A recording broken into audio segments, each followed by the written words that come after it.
All aboard, it's Jang here with a quick look at a Playmobil train car set. This is currently sold as of the time of this video in 2015. It's called the Tipping Wagon, and they've done a number of things like this over their history. This one does take the full length of a standard car, and they call it Tipping Wagon because each of these bins here can tip, and the cargo that you see there is included. They give you 2 bags of those things, just random pieces of fairly soft plastic. Now, I do recommend that parents of young kids who may be, or parents who have young kids in the house who may be likely to want to chew on things that look like it could be food, not open these bags. Don't open these bags. Just keep them away, at least until those kids are old enough to know not to swallow things like this, even if they do chew on them, because it does kind of look like some form of animal food or something, and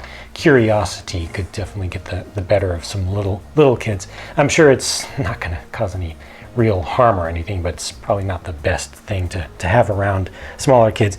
You see that this is able to tip off to one side. Well, guess what? It's also able to tip off to the other side. They've put double swivels on there, double pivots, and they also designed a couple things here to allow you to play with this with some of the larger crane sets that they have made over time. So you can hook up using a adapter that comes with some of the cranes that gives you 4 hooks that you connect to one. You can connect one at each corner of the yellow bin part and then lift all that up and take it off as a whole thing. And or you can hook up to the 4 corners of the blue frame part down here, so you can lift all this up. Now, this does have a little lock to help keep it in place, but it's not too stiff how it holds in. It doesn't have a whole lot of friction, so you can pull all that off as one assembly and then just leave it behind. You can take both of these off and you just be left with a flat car, which is perfectly useful and usable. That's just their standard base for a car, so that actually works out as well, even just by itself. So, or you could just leave one of these things there and have one thing for transporting some commodities around, and have a little flatbed area also.